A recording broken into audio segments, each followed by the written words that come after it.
Tervetuloa seuraamaan Luonto kaikille Kainuu-hankkeen asiantuntijakeskustelutilaisuutta, jossa me keskustellaan luontomatkailun ja matkailuesteettömyydestä ylipäätänsäkin niin asiantuntijoiden avustuksella. Ja johdatellaan keskustelua tässä nykytilasta sitten tuonne mahdollisuuksien kautta menestystekijöihin. Asiantuntijana meillä tänään keskustelussa on mukana Jarmo Jokinen, esteettömyyskartoittaja ja itse tietysti esteettömiä matkailupalveluita tarvitseva henkilö. Tervetuloa. Kiitos. Sitten meillä on toisena keskustelijana Tiia Mustonen, matkailukoordinaattori Suomussalmen kunnasta. Ja kolmantena asiantuntijana meillä on Petri Rissanen Suomen Paralympiakomiteasta. Minun nimi on Arto Heikkinen, toimin tämän Luonto kaikille Kainuu-hankkeen projektipäällikkönä ja samalla tässä sitten haastattelija ominaisuudessa pyrin viemään tätä keskustelua äsken mainittujen teemojen kautta eteenpäin. Miten Jarmo, sä omalta osalta näet tilanteen, niin sinun näkökulmasta asiantuntijana ja palvelujen käyttäjänä, mitkä on hyvin ja missä meillä on petrattavaa? No ainakin näihin luontokohteisiin on tehty paljon töitä. Että Metsähallitus on panostanut näihin esteettömiin luontoreitteihin, että niitä löytyy yllättävän paljon ja tietoakin löytyy, eli on tehty näitä sivustoja esteettömyyden osalta, että minusta siellä on niin hienoa työtä tehty ja niin kuin tämäkin Vaavu on tässä Kajaanissa, niin tänne pääsee ihan omatoimisesti pyörätuolin kanssa kelaamalla. Systeemit on kunnossa, että sitten yleensä sitten, jos nämä luontokohteet on vähän kauempana, niin minusta se pullonkaula on se majoittuminen sitten, että mistä löytää sitten semmoisen mökin tai majapaikan, että ei tarvitse ajaa yli 100 kilometriä suuntaansa, että pääset niin tutustumaan luontokohteeseen ja sitten ajat saman reitin takaisin. Miten Tiia, matkailukentältä katsottuna, miltä esteetön matkailu näyttää? Kyllä mä sen Suomussalmen näkökulmasta ajattelen kanssa, että sitä niin kuin, tavallaan infraa on. Ja iso kiitos siitä Metsähallitukselle juurikin Hossan osalta, että siellä siihen on kiinnitetty erityistä huomiota. Ja sitten aika samaan suuntaan sitten kyllä niin kuin edeltävään puheenvuoroon, että varmasti se haaste on siinä, että niiden muiden palvelujen sekä niiden olemassaolo voi olla vähäistä, että sitten ehkä niistä viestitään vähänlaisesti, suppeasti. No miten Petri, sinä taas katsot sieltä kehittäjän näkökulmasta ja olet paljon antamassa lausuntoja, asiantuntijuutta näissä, niin näkemys samaan teemaan?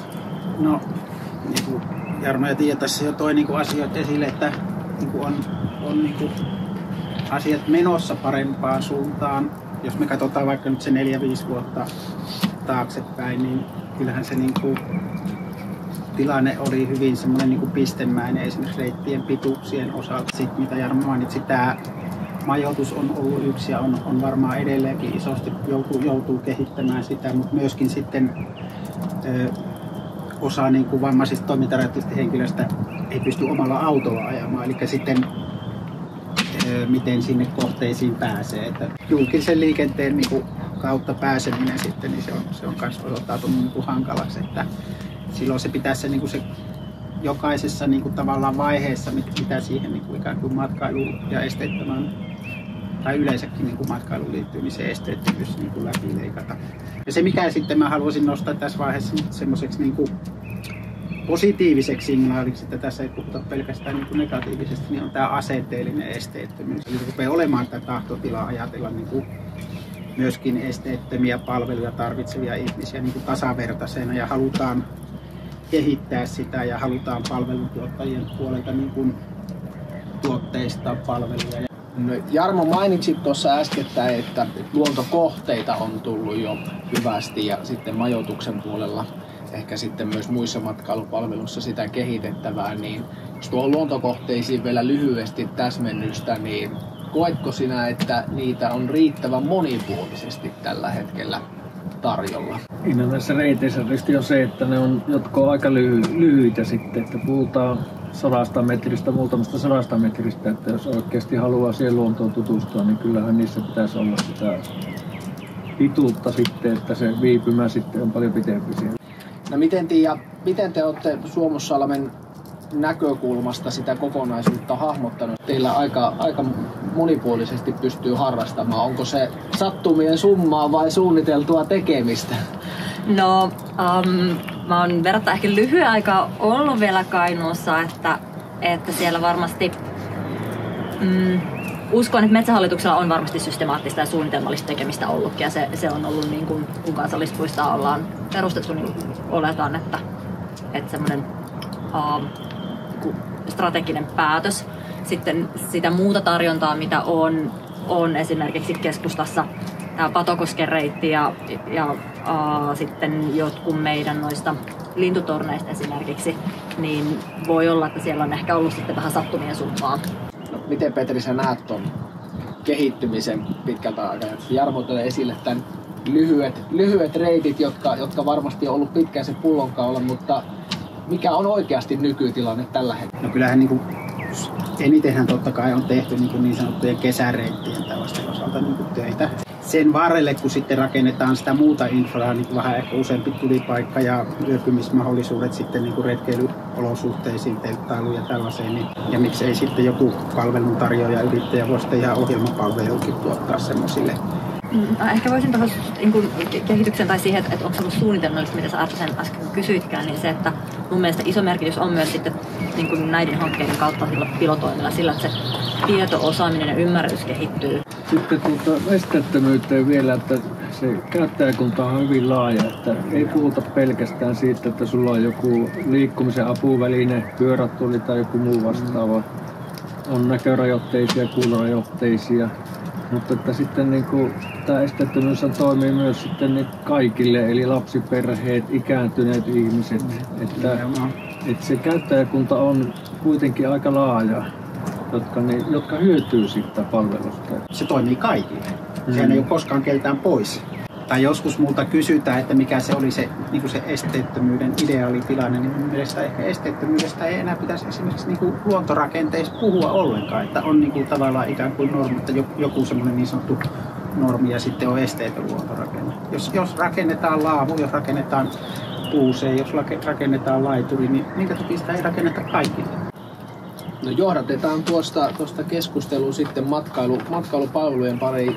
Onko palveluille riittävästi kysyntää, jos yksityinen sektori ei vielä ole siihen riittävässä mittakaavassa herää? Mitä Jarmo sinä ajattelet aiheesta?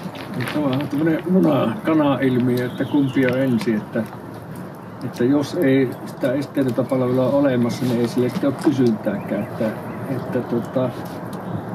Kyllä minun mielestä lähtökohtaisesti pitäisi saada ne palvelut esteettömyksiin, niin sen jälkeen sitä kysyntää varmaan on ja ihmiset suuntaa sitten sinne. Ja sitten toinen näkökulma siihen, että saattaa olla tämmöisiä isompia ryhmiä, missä on osa jollakin tavalla toimintarajoitteisia. Että tämmöisten isompien ryhmienkin niin valinnat kohdistuu sellaisiin kohteisiin, mihin oikeasti pääsee kaikki. Tiia, sinä olet läheisessä yhteistyössä varmaan yrittäjien kanssa päivittäin. Miksi meillä on pulaa tämän tyyppisistä majoitusvaihtoehdoista kautta aktiviteeteista? Tämä on varmasti aika kohdekohtaista ja se, että onko matkailualueella majoitteet rakennettu milloin, onko ne julkisella rahoituksella vai onko ne yksityisiä. Jos mä mietin Suomussalmen majoitustarjontaa, niin meillä on myös aika paljon yksityisten omistamia mökkejä, jotka on sitten matkailukäytössä, jolloin niissä ei sitten ehkä säädöksien puolesta ole ollut sellaista velvoitetta aikanaan, kun näitä on tehty. Niin se on jo yksi, mikä tekee sitä, että sitä majoitustarjontaa ei ole. Ja ehkä sitten se, mikä mulla on tunne, että ei välttämättä ole aikaisemmin ajateltu sitä, miten se esteetön on kaikille. Se, miten Jarmo äsken sen hyvin otti puheeksi, että se palvelee paljon muitakin. Ja se, että tästä kysyntää voi olla jatkossa ja tulevassa, kun meidän väestö ikääntyy, niin sitäkin kautta enemmän. Ja myös se, että onko ollut sitä tietoa, osaamista siitä, että mitä se vaatii. Että onko sen esteettömät palvelut ja niiden tuottaminen tai rakentaminen, niin onko se nähty vähän mörkönä, voiko sanoa niin, jotenkin sellaisena niin liian isona asiana, niin sitten se, että vähän laajennetaan sitä omaa katsotakantaa ja opitaan lisää. No, miten Petri, Jarmo toi esille laajan käyttäjäryhmän, ei ole pelkästään liikuntarajoitteisista kyse, jotka usein mielletään. Ja ehkä tämmöinen virheettömyys on se teema, jota on kuultu, että pyritään tekemään niin kuin täysin esteetöntä. Miten yrittäjien tulisi siihen suhtautua? Tämä on niin kuin ehkä semmoinen niin kuin monisäikeinen juttu, että tosiaan se esteettömyys, kun sitä ei ole ehkä niin kuin sanana ja sen esteettömyyden niin kuin sisällä olevia asioita lähdetty niin kuin tarpeeksi niin kuin avaamaan, vaan sitä on katsottu niin kuin aika suppeilla luupilla, niin se on sitten myöskin tehnyt ehkä sellaista niin kuin pelokkuutta lähteä niin kuin tarjoamaan sitä. Jokaisella on niin kuin vähän omat tarpeet sen esteettömyyden suhteen.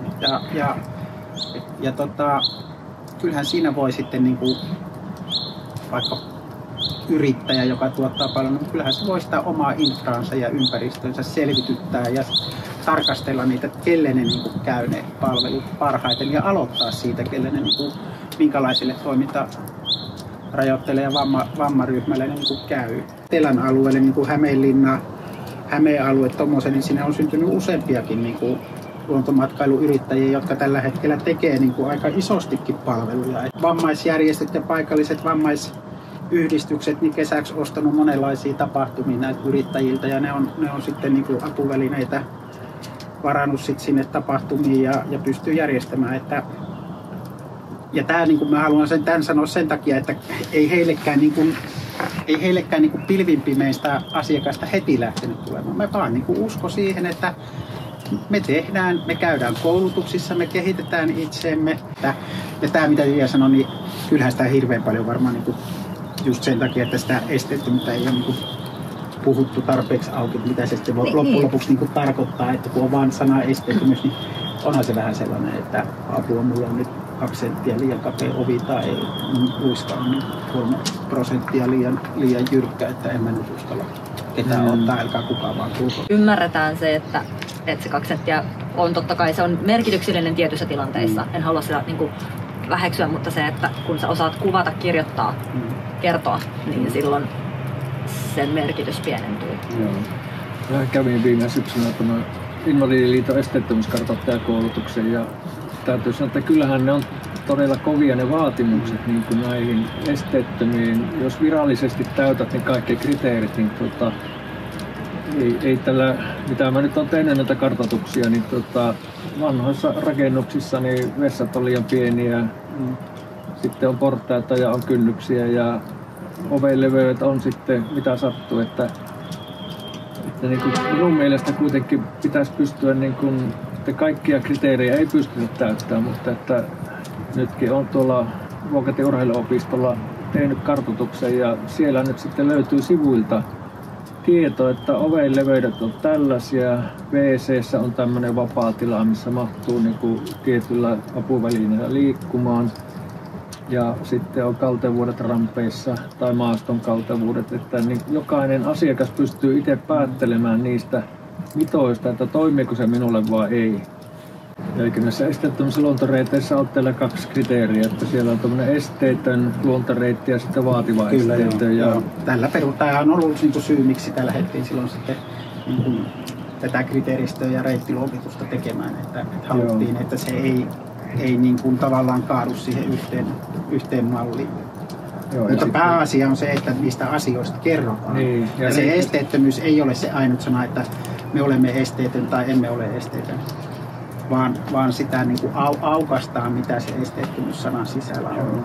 Se on niin kuin tärkeä asia. Keskustelussa nousi myös esille tämmöisiä pelkoja ja mörköjä, niin miten Jarmo sitten näet, käyttäjäryhmä on moninainen, niin miten jos me ollaan palveluammatissa tässä matkailualalla vahvasti, se palvelu kuuluu siihen infran lisäksi sitten, niin miten näet nykytilan sitten, minkälainen meillä on tämä asenneilmapiiri esteettömyyttä kohtaan?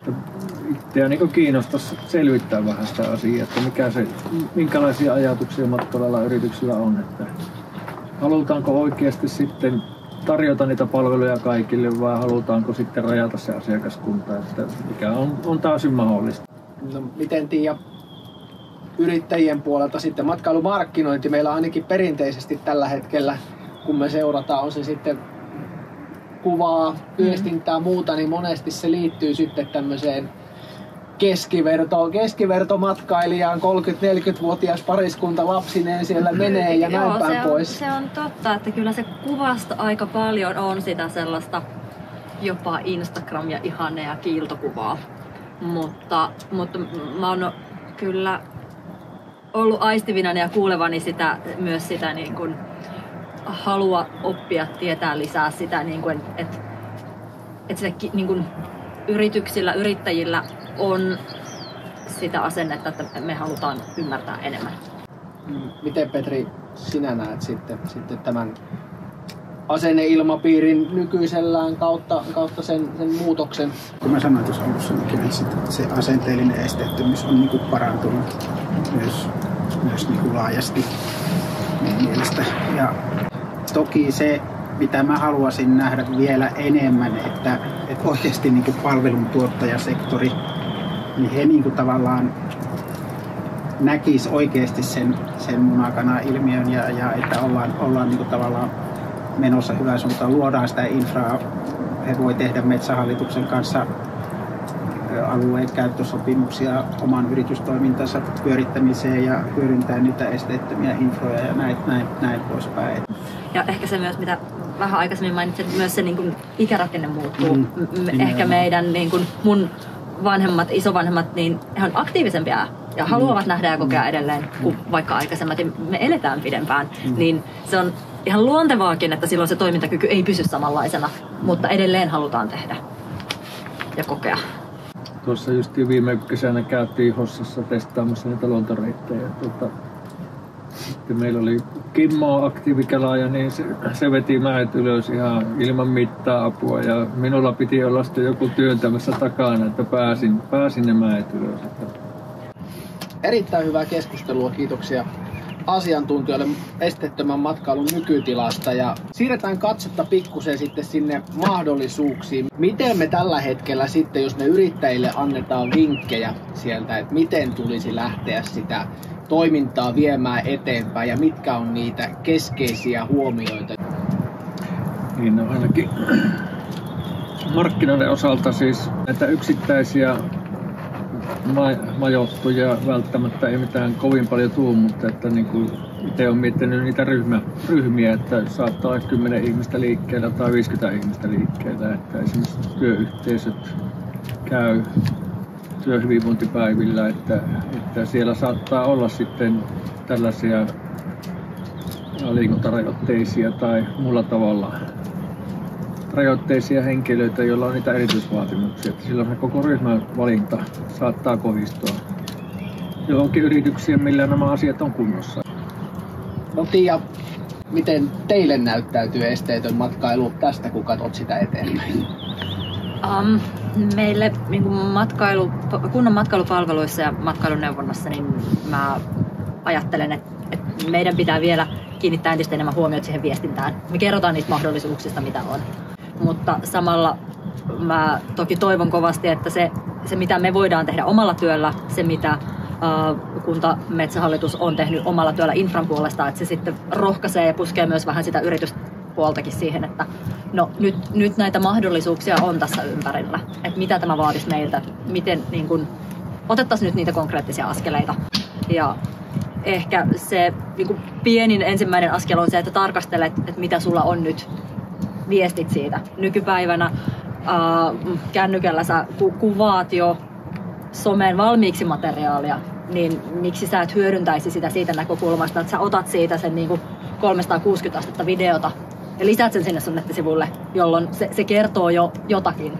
Se ei niin kuin ratkaise sitä 2 senttiä, mistä aikaisemmin puhuttiin, mutta se lisää sitä niin kuin semmoista tavallaan saavutettavuutta tai sen tiedon niin kuin löydettävyyttä. Koska mä ajattelen, että jos mä itse olen tullut vähän kärsimättömäksi siinä, että jos mä en löydä jotakin tietoa, kun mä olen lähdössä reissuun niin helposti, niin äkkiä mä olen siellä seuraavassa kohteessa. Niin mä luulen, että se on ihan yhtä lailla, varsinkin silloin, kun se on sen sun reissun edellytys, niin sen tiedon löytymisen helppous vaikuttaa aika paljon sit siihen ostopäätökseen. No, Petri, Tiia nosti tuossa mielenkiintoisen aiheen, digitaalisuuden. Mitä mahdollisuuksia se nyt avaa sitten?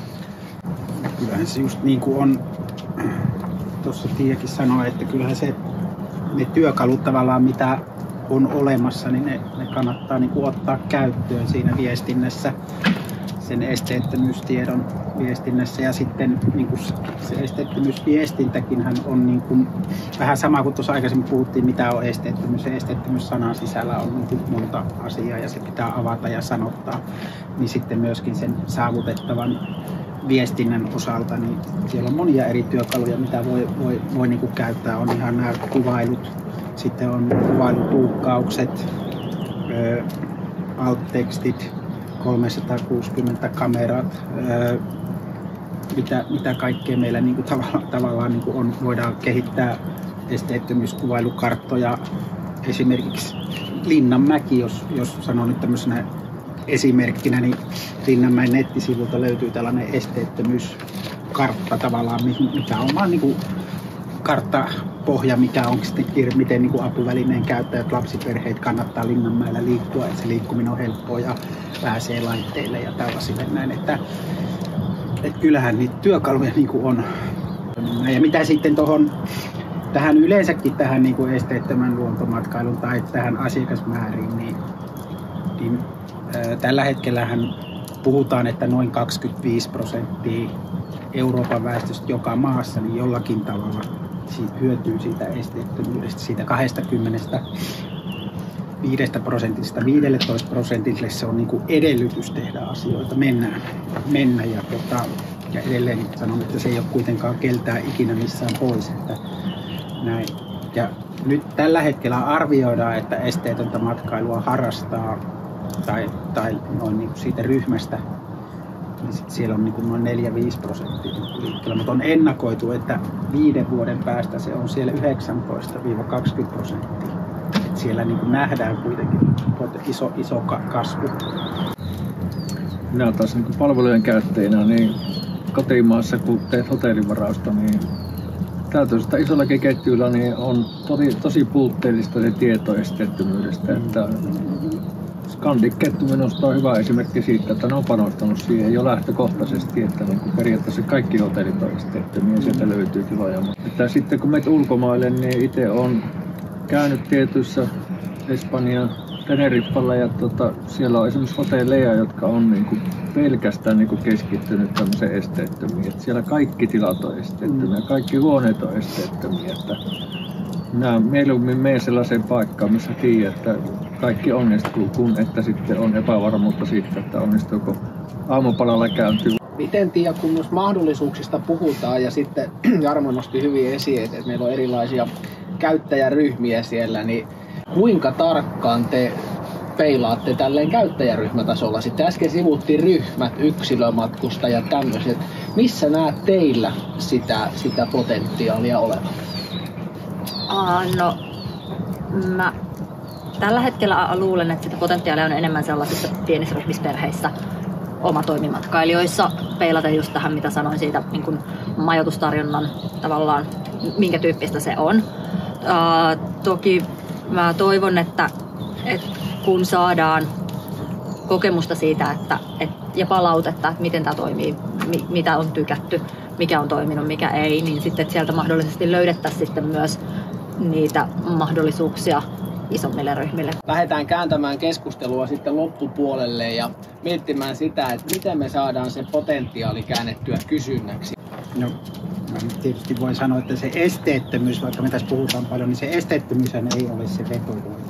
Se on se edellytys, minkä takia, ja se on niin kuin tavallaan rakenteellinen juttu, mikä siellä tarvitaan, että se ihminen pärjää ja voi nauttia lomasta. Mutta esteetön vessa, esteetön huone, niin se ei ole se, mikä niin kuin vetää, vaan ne palveluthan vetää ja se elämyksellisyys.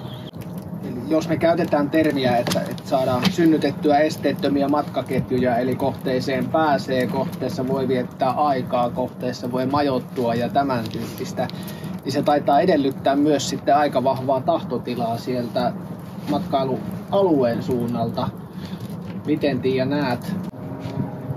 Ehkä se niin kun vaatii vähän sellaista niin kuin vielä semmoista konkretiaa, että niin kuin muistetaan toistaa sitä, että nyt kun näitä luontokohteista on parempia reittikuvauksia, että ne ei tavallaan pelkästään riitä, vaan että se vaatii nyt sitten sen matkaketjun. Kyllä minäkin niin joka kesä varaan viikoksi mökiin ja ollaan luonnon keskellä, että se luontohan siinä on se, että haluaa rauhoittua ja olla ja kuunnella ja ei välttämättä tehdä mitään, mutta että se ympäristöhän pitää olla kunnossa, että sitten nämä fasiliteetit pitää olla niin kuin tietyt reunaehdot pitää täyttyä. Niin itse miettinyt, että tätä työtähän tehdään niin kuin tuleville sukupolville. Tämä on niin kuin pitkäjänteistä kehitystyötä, että ei me nyt voida kerralla saada kaikkea valmiiksi, mutta tavallaan meillä pitäisi olla se pienet askeleet, mitä edetään. Se olisi niin kuin pääasia mun mielestä, että nyt kun esimerkiksi jos puhutaan ihan rehellisesti Kainuusta, niin kyllähän tämän Kainuun hankkeen aikana niin ei missään alueella, tällaisella niin kuin luontomatkailualueella, niin olla niin kuin esteetöntä niin kuin luontoinfraa niin kuin tuotu niin paljon julki kuin täällä. Mun se uhkakuva, musta olisi todella niin kuin tärkeää, että tämä aloitettu työ, että se nähtäisi just siinä, että tämä on pitkäjänteistä, niin kuin Jarmo sanoi, ja se, että vaikka hanke loppuu, niin se ei niinku kuolisi siihen, vaan se jäisi elämään ja kaikki pitäisi sen niinku tasaisesti niinku hengissä ja pikkuhiljaa hilaa sitä niinku eteenpäin. Ja kyllä varmaan yrittäjät tarvitsee tukea siinä, että niin kun Artohan on käyttänyt kokemusasiantuntijoita paljon hyväksi, että on liikuntarajoitteisia henkilöitä, on näkörajoitteisia henkilöitä, jotka on ollut mukana siellä kartoittamassa näitä kohteita ja tuomassa sitä tietoa sitten yrittäjille eteenpäin. Vielä oikeastaan viimeisenä, ennen kuin summataan tämän päivän keskustelut yhteen, niin menestystekijöistä nostan ja viipymästä nostan markkinoinnin ja sen tekemiset, että millä tavalla me päästäisiin siinä markkinoinnissa, millä tavalla tulisi lähteä etenemään. Tässä on myöskin se, että se ei ole välttämättä niin kuin se ongelma siellä yrittäjissä tai siinä alueellisen niin kuin osalta, että he eivät tiedosta sitä tarkkaan, vaan ongelma on siinä, että käyttäjät ei osaa mennä sen tiedon äärelle. Se niin kuin tavallaan se ongelma tulee nyt kahta puolta, eikä voi niin kuin yhtä sivua vaan niin kuin tavallaan sormella osoittaa, että teidän pitää tehdä enemmän tai paremmin. Tiia, löytyykö meiltä välineitä, yhteistyötä Kainuun sisällä nytten, että se tietoisuus näistä leviäisi Kainuun-tasolla eikä yksittäisinä kohdetasoina? Meillä on ihan yksittäisenä työkaluna arcticlakeland.com, mihin tekin olette jo tuottaneet sisältöä. Se kokoaa nimenomaan maakunnallisesti sekä palveluja että sit niitä reittejä ja mahdollisuuksia.